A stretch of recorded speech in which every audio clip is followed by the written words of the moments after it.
ফিরে এলাম বিরতির পর। নজর রাখবো এবার অন্যান্য খবরাখবরে।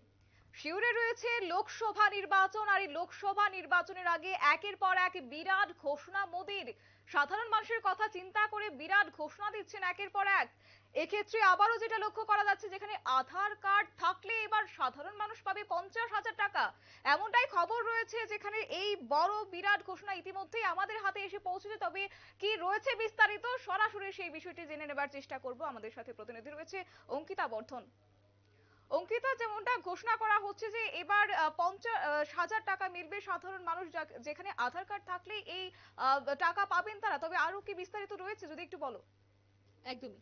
দেখো, সামনে যেহেতু রয়েছে ভোট, তারই আগে আমরা বলতে পারি যে নরেন্দ্র মোদী কিন্তু এই মুহূর্তে কল্পতরু। নরেন্দ্র মোদীর সরকার ইতিমধ্যে একাধিক প্রকল্পের ঘোষণা করছেন এবং সেই প্রকল্পের মাধ্যমে কিভাবে সাধারণ মানুষকে খুশি করা যায় তারই এই মুহূর্তে প্রয়াস তিনি জারি রেখেছেন। যেহেতু হাতে গোনা আর মাত্র কয়েকটা দিন বাকি। দেখো, প্রধানমন্ত্রী যে সমস্ত প্রকল্পগুলি রয়েছে তার মধ্যে উল্লেখযোগ্য হচ্ছে প্রধানমন্ত্রী স্বনিধি যোজনা, যা হচ্ছে আজকের আমাদের মূল আলোচ্য বিষয়। বিশেষ করে এই যোজনা তাদের জন্য যারা ক্ষুদ্র থেকে মাঝারি ব্যবসায়ীরা রয়েছেন, যারা ব্যবসা করতে চাইছেন ইতিমধ্যেই, তাদের জন্যই এই যোজনা নিয়ে এসেছিল ভারত সরকার। করোনা পরিস্থিতির সময় এই যোজনার সূচনা হয়েছে। এই মুহূর্তে অনেকটাই জনপ্রিয়তা লাভ করেছে এই প্রকল্প।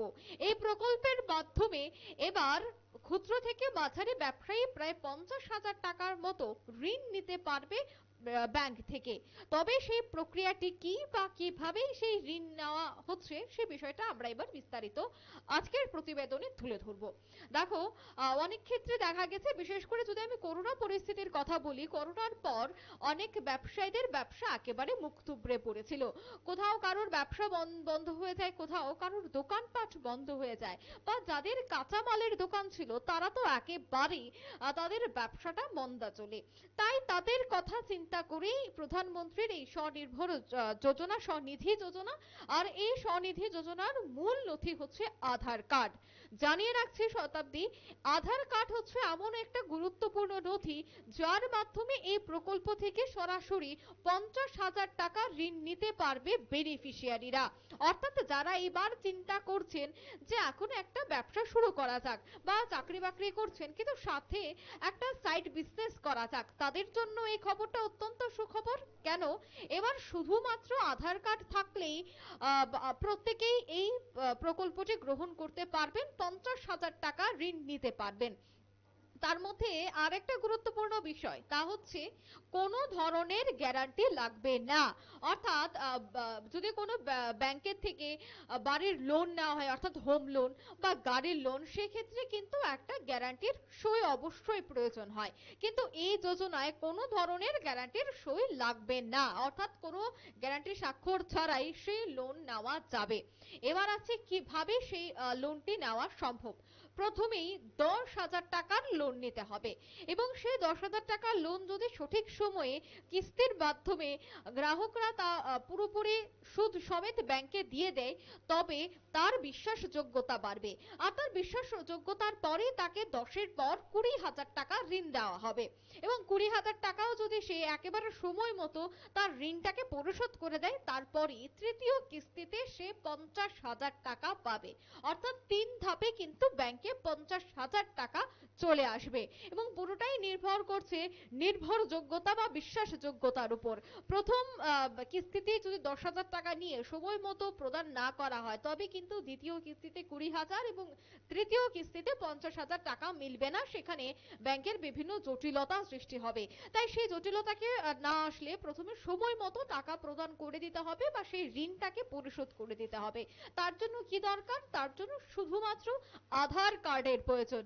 এবং আমরা প্রত্যেকে জানি পরিচয়পত্র হিসেবে এই মুহূর্তে পরিচিত হচ্ছে আধার অঙ্কিতা, একটি কার্ড। বিষয়ে জানতে চাইবো। স্বাভাবিকভাবে একটা সাধারণ মানুষের মধ্যেও এই প্রশ্নটা থাকবে যে এই যে নগদ 50,000 টাকা তারা লোন নিতে পারবেন, বিশেষ করে ক্ষুদ্র ব্যবসায়ীরা, তো সেক্ষেত্রে কি বলা যায় যে যারা তোমার যারা নিজেদের অ্যাকাউন্ট থেকে নেবেন, নাকি অন্য কোনো পোর্টাল এবার তাদের জন্য খোলা হচ্ছে, কি বলবে?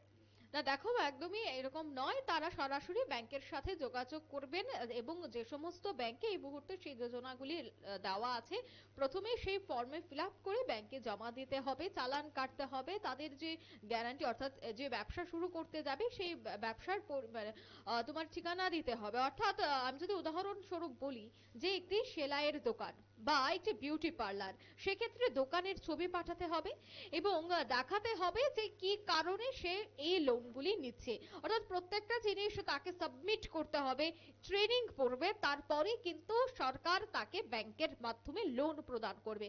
স্বাভাবিক সময় দেখা যায় যে গ্রামীণ ব্যাংকের মাধ্যমে লোন প্রদান করা হয়ে থাকে, তবে এক্ষেত্রে নির্ভর করবে যে গ্রাহকের কোন ব্যাংকে লিংক রয়েছে বা কোন ব্যাংকে গ্রাহকের সুবিধা, সেই বিষয়টাকে মাথায় রেখেই লোন প্রদান করা হবে। কিন্তু লোন প্রদান করার আগে কি ব্যবসা শুরু করতে যাচ্ছেন সেই ব্যবসাটাকে অবশ্যই দেখাতে হবে। সেখানে চলে যাবে এক্সিকিউটিভরা, তারা গোটা বিষয়টি দেখবেন, তারপরে সেই রিপোর্ট জমা পড়বে দিল্লিতে, তারপরে কিন্তু সেই ঋণ প্রদান করা হবে বলে এই মুহূর্তে আমরা খবর পাচ্ছি। শতাব্দী, কবে থেকে তারা এবার আবেদন করতে পারবেন? দেখো, এই প্রকল্প কিন্তু আজকের নয়, সেটা করোনা পরিস্থিতি থেকেই শুরু হয়েছে। বর্তমানে তার জনপ্রিয়তা বেড়েছে। অর্থাৎ করোনা কালে যারা একেবারে, যাদের ব্যবসা একেবারে মুখ থুবড়ে পড়েছিল, তখন সেই যোজনা চালু করেছিল ভারত সরকার এবং সামনে যেহেতু রয়েছে লোকসভা ভোট, তারই আগে এবার এই প্রকল্পের প্রচার চলছে। এবার বলা হচ্ছে যারা এবছর নতুন করে ব্যবসা চালু করতে যাচ্ছেন, তারা যে কোনো সময় যে কোনো ব্যাংকের সাথে যোগাযোগ করতে পারেন, ফর্ম ফিল আপ করতে পারেন, তারপরে কিন্তু ঋণ প্রদান করা হবে। একদমই। অসংখ্য ধন্যবাদ অঙ্কিতা তোমাকে বিস্তারিত তুলে ধরার জন্য। কথা বলছিলাম, আমাদের প্রতিনিধি অঙ্কিতা বর্ধন ছিল, বিস্তারিতভাবে তুলে ধরেছে যেখানে আধার কার্ড থাকলে এবার নগদ 50,000 টাকা ঋণ এবার নিতে পারবেন। যেখানে বিশেষ করে ক্ষুদ্র ব্যবসায়ীরা এই ঋণ নিতে পারবেন নিজেদের অ্যাকাউন্ট থেকে। তারা ব্যাংকের সাথে যোগাযোগ করে তারা এই আধার কার্ডের মাধ্যমে কিন্তু 50,000 টাকা নগদ ঋণ তারা নিতে পারবেন, বিশেষ করে ব্যবসার ক্ষেত্রে। নিয়ে নিচ্ছে ছোট্ট একটি বিজ্ঞাপন বিরতির, সঙ্গে থাকুন।